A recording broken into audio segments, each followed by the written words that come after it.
to the My Fashion Cupboard baby kitchen. It's around 8:30 p.m. and as you can see, Elena is out for the count. She's fast asleep and I'm going to take this opportunity to make some baby food. It is not only so much cheaper to make your own baby food and also you know exactly what's in it, but it is actually super easy, and for around an hour and a half to 2 hours worth of effort, I'm going to be able to make her enough food for 2 weeks. I like to make my baby food and freeze it in batches so that I can take it out and defrost it and mix things up to get her an interesting meal. As she gets a little older, her meals will start to include things like chicken, fish, eggs and so on. So if you like this video, tune in for future recipes. I can't wait for her to be able to try different tastes. I'm looking forward to giving her her first spicy food, basil sauce and things, so stay tuned for those. Let's get started and I'll show you how easy it is to make your own baby purees. So I'm going to start my baby food prep. I'm going to make some apple puree. I've got 3 different types of apples here and I'm going to do the skin off on all of these.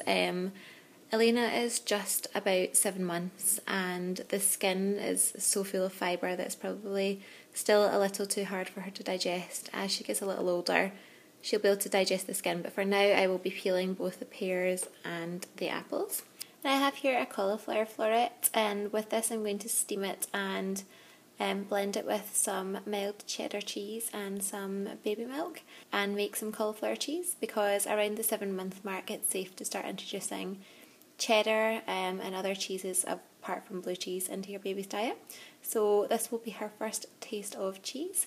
So I'm going to prepare all my vegetables. I've washed them all already. So starting with my cauliflower, I'm just going to break up the cauliflower florets. I've already cut out the stalk and I've given it a good wash. And so I'm just going to break it into florets and put it into my steaming dish. Really straightforward and easy. If you get any little bits that are a little brown like this bit here, you can just use your peeler. Just remove that a little bit.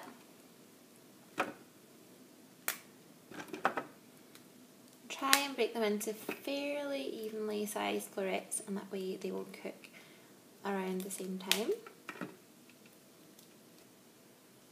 And I'm just going to cut this big bit of stalk off the last piece and discard this. It's a little bit too tough for the baby to digest. So I've just spread my cauliflower out on my steaming tray and that's ready to go into the steamer.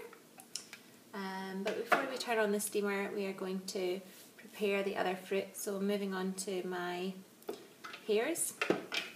I'm going to start by topping and tailing these, so taking off the stalk and the little hard bit at the bottom for all 4.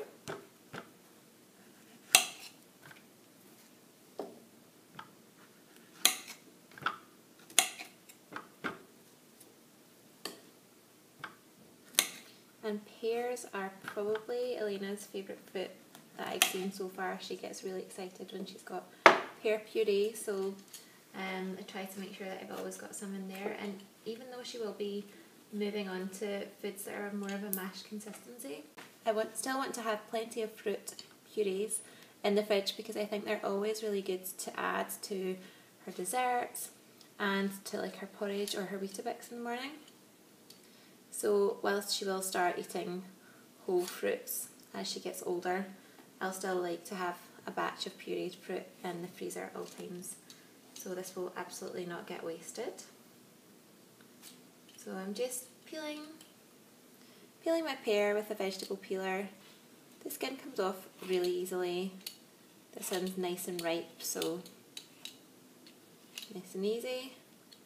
Like I say, if your baby's a little older, you can leave the skin on. Or if your baby's quite constipated, you can leave your skin on maybe one of the pears just to give a bit extra fibre.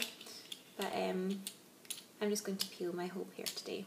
My pear is nicely peeled and it's really ripe and juicy, which is perfect. So now I'm just going to cut the pear in half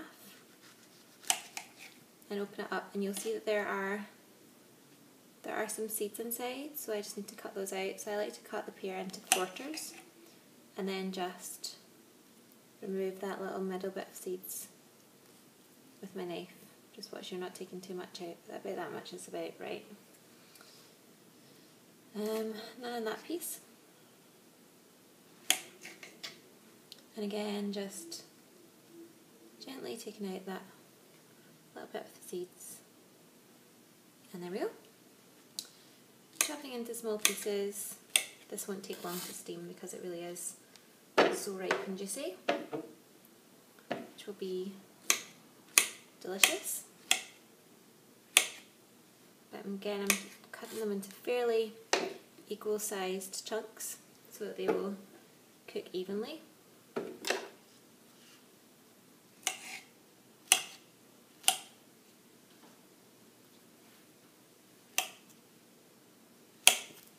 Go.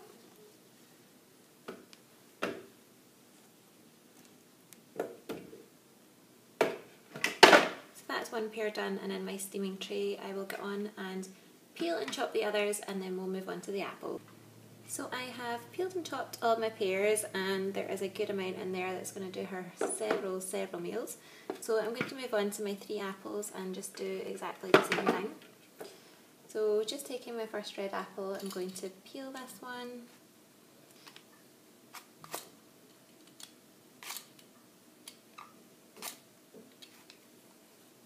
This is a really great way to use fruit that's starting to go a little overripe, because all you have to do if you have little brown bits like that, just cut that a little bit off, but it'll be nice and sweet and juicy if it's quite ripe for your baby. So your baby is sort of programmed to like sweet tastes because breast milk and formula milk have a sweetness to them, so that's why babies generally love fruit so much, and applesauce is generally one of the favourites, apples and pears.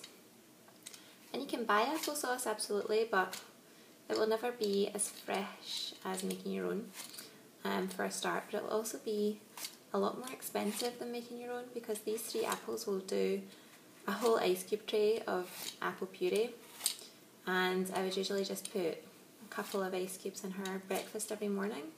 So you're talking about weeks worth rather than spending probably the same amount on 2 days worth of 2 jars of baby food. So baby food can be really expensive. It can also be full of additives. If you think about it, how long those apples have been in that jar for, they obviously need to add preservatives to keep them tasting fresh and not going bad.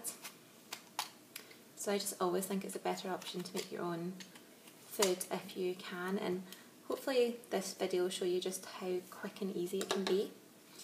So I have peeled my apple. Let's move the peel out of the way. So we have my apple, a couple of brown bits. I'm just going to cut a little bit of that off. And on this side too, just cut a little bit of that brown bit off. There we go, I'm happy with that. So I'm just going to cut around the core. You can decore the apple using one of these fancy corers, but I don't have one of those, so I'm just going to cut around it like that.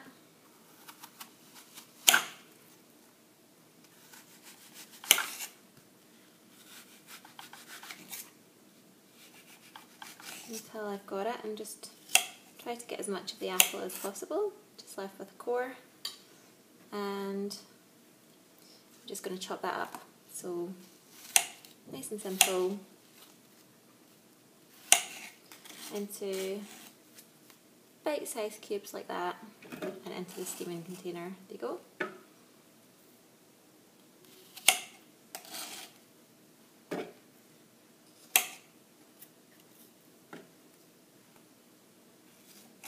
I'm just going to do exactly the same with my other 2 apples.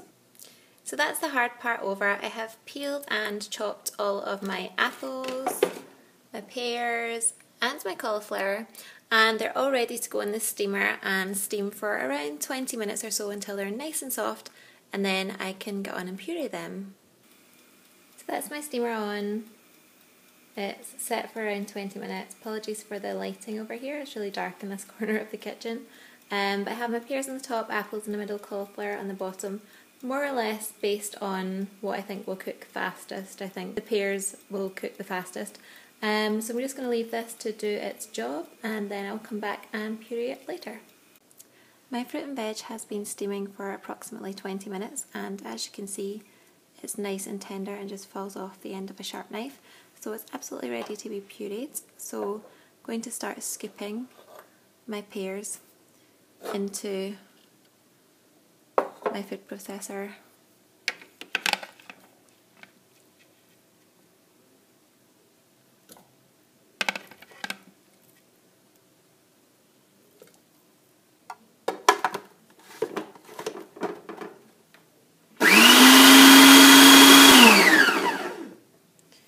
Just keep pureeing until you get to the desired consistency. If you need it to be a little more watery, you can add some cooled boiled water. So once you have the desired consistency, this is perfect. These pears were so ripe and juicy. You take a small spoon and begin to load your ice cube tray. I really recommend one of these nice soft rubber ones that are nice and easy to get the ice cubes out once they're ready.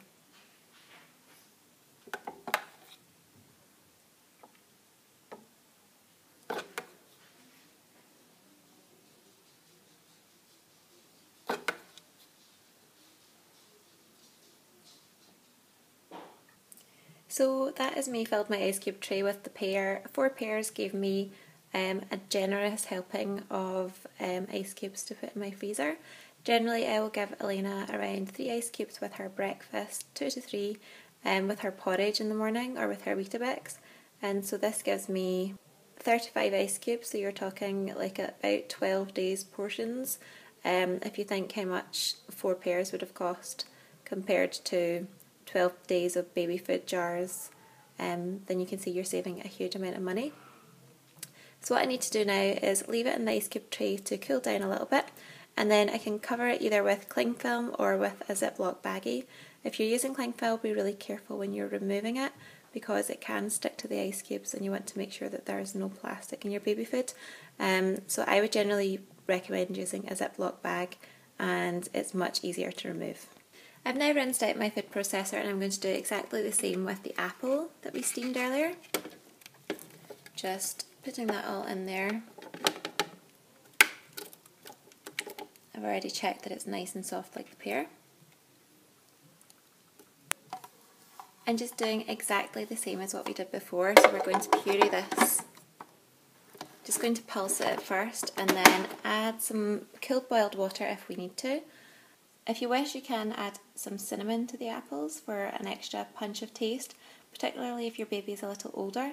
I haven't tried Elena with cinnamon just yet, so I'm going to add cinnamon to her individual portion rather than to this whole batch, just in case she doesn't respond well to it. So I just did exactly the same with the apple as I did for the pear. I pureed it to a nice thick creamy consistency and using a small spoon put it into ice cube trays. This has given me 19 generous ice cube sizes, and I find this really useful not only for her porridge or her Weetabix in the morning, but also to add to yogurt as a snack. The nice sweet taste of the fruit puree is a great counteract to the tartness of the natural yogurt and makes an absolutely great snack.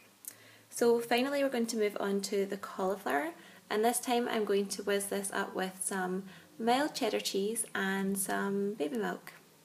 So I've added the cauliflower to my food processor, and to that I'm going to add some baby milk. If you have some breast milk that you want to add, you can use that. You can also use whole cow's milk for cooking under the age of 12 months or for drinking as well after 12 months. So I'm just going to add a splash, and what I can do is keep adding more as I whiz the puree to get it to the right consistency.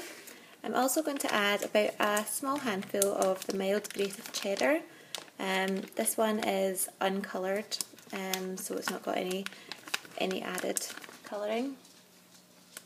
Just make sure that it is not a low fat version because your baby needs the good fats that's in the dairy. So I'm just going to take a small handful of about this much and add that to my cauliflower.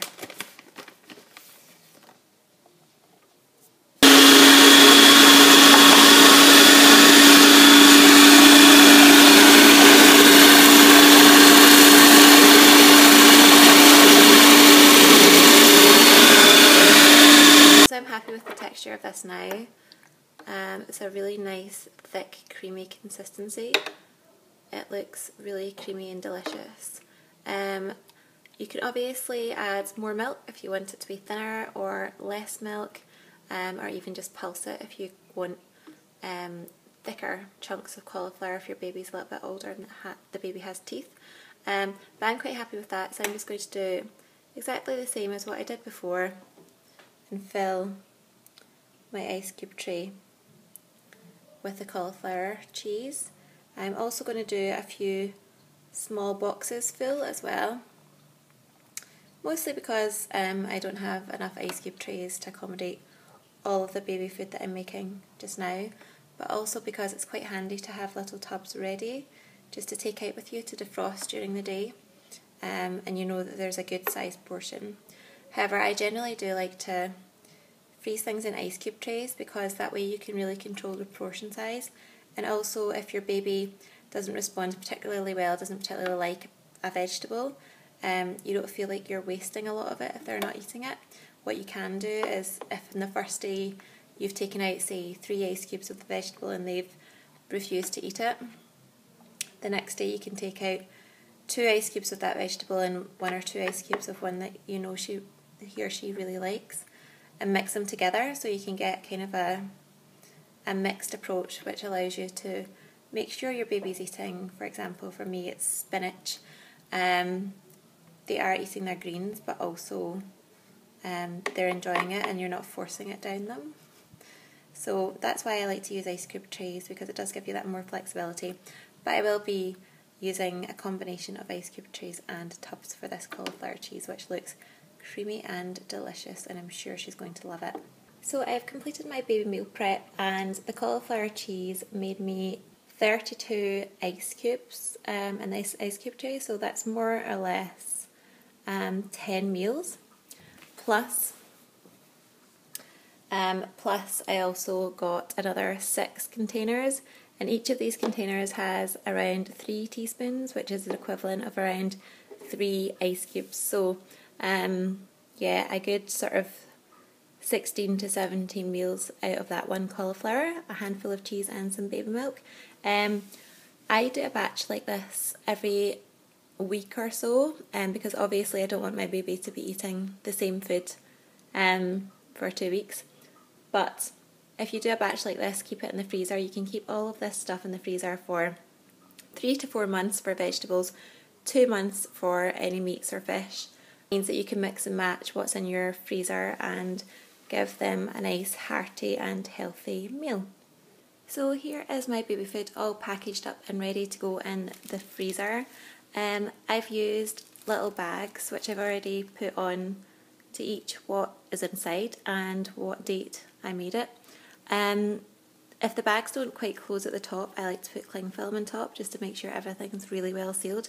It's really important that whatever you're putting in the freezer, if you're using little boxes, that you put on a nice tight closing lid, and if you're using ice cube trays, that they are well covered, because any cross-contamination in the freezer can be really dangerous, particularly any raw meats that could drip onto your baby food would be very, very dangerous for them.